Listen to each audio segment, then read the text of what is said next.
Hi everybody, this is Kendra at Photolicious Scrapping and Gifts in Buffalo, Texas. We're going to show you today, being a store owner, I get to see what people have problems with and techniques, and so I want to help y'all with some techniques, and we're going to do some rub-ons here. I've got one here, but I've cut it up because that's what you really want to do when you're working with rub-ons, is cut out what you want to use so you can save the rest for later on another project. Here is one from Bow Bunny that I'm going to use today. I've started a page, and like I said, I've already cut this up, so I'm going to move it to the side. And we're going to work on the very gorgeous Lost and Found paper by My Mind's Eye. And this particular paper that we're working on is from Madison Avenue, and it's called Pretty Dress Shop paper. You can see it has all of this glitter on here. And we're going to add some rub-ons to it to show you that rub-ons can go against across different layers and textures of your project. And I'm going to start with, here's how the layout's going to look when we're all said and done here. I'm going to put some rub-ons on here and put this over the top. But first I'm going to add this. You've got a little separate, you need to separate your rub-on, throw this piece away, and lay your rub-on where you want. And it's kind of like your kids' tattoos that they get out of the vending machines, except for you don't have to use a wet wash rag, just put them on. We have different stylus tools. This one's by Basic Gray. You could use your bone folder, the tip of it, to apply the rub-on. Some rub-ons will come with a popsicle stick or tongue depressor. Some of them are so easy you could just use your fingernail. Anyway, I'm going to choose to use the Basic Gray tool here. And you just come along here and just rub it, and why it's called a rub-on. And as you're pressing on it, it changes colors, kind of a grayish down tone of what the color is. And this one from Bow Bunny, they're so easy, it just completely pulls up. I have a little piece here that didn't quite stick, so I just go right back over it. Rub-ons are really forgiving.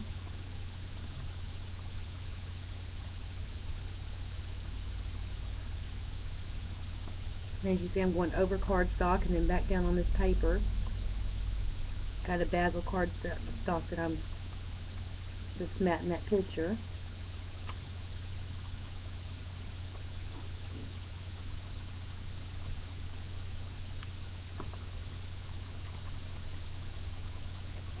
And this is a pretty extensive rub-on. As far as there's a lot of detail, so it's going to take just a minute to get it all rubbed in.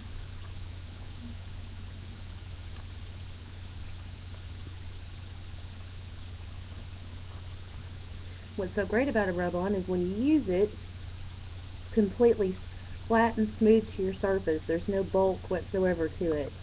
It looks as though you've stamped it. It's just pure perfection.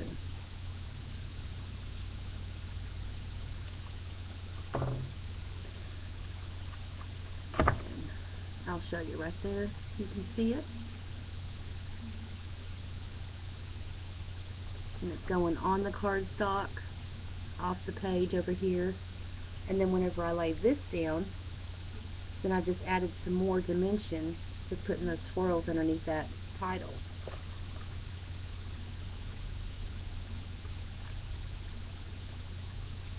You can also rub on over photograph, which I'm going to show you that on the next rub-on that we apply.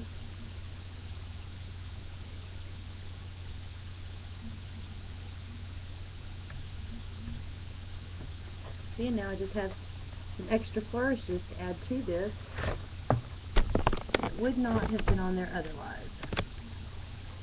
Right here. To add with the paper's gorgeous glitter and layering that they've done over there. Okay, now I'm going to use this other piece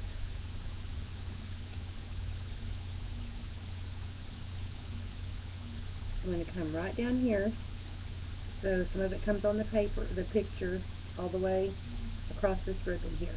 And I'm just going to remove it from the sheet. Move that to the side.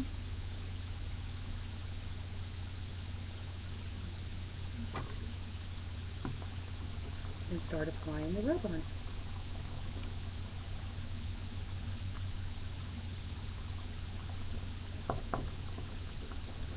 These are just so simple, and a lot of people are just really afraid of them. And the best thing is they range in price. So you can get them for $1, and the retail price on this package here is $4.29. So use a $1 package. Start out with that and play on some scraps. You know, so it's not a costly learning experience for you.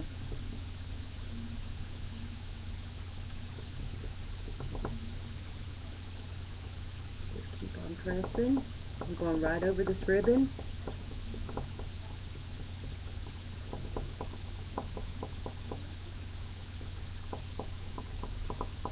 And these aren't exactly the colors I would use for a page project. Just using this for demoing this to y'all.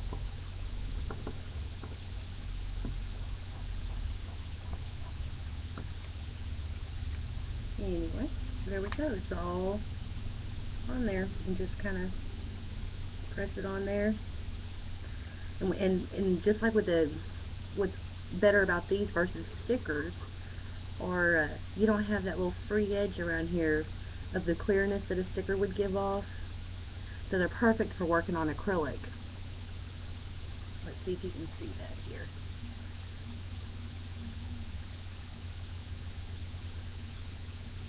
All through there. And this is copper, so it even gives it a little more shine. I don't know if you can see that or not, but I use the copper to kind of go with that a little bit. So we're going on the picture, on the cardstock, on the paper, across ribbon.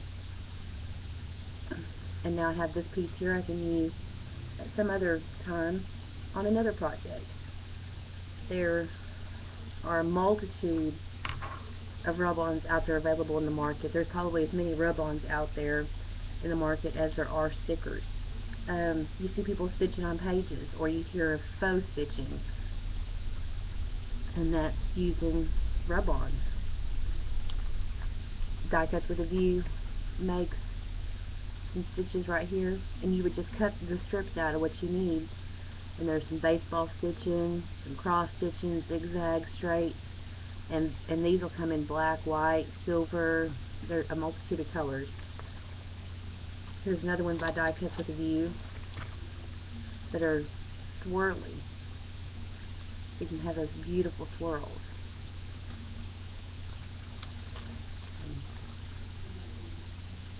See, those are in your primary colors. Those are just some different choices from Die Cuts with a View. Daisy D's, which are no longer in business. Here's different numbers right here. I mean, gorgeous. These will look beautiful going over some picture corners, using them as picture corners on and off the picture.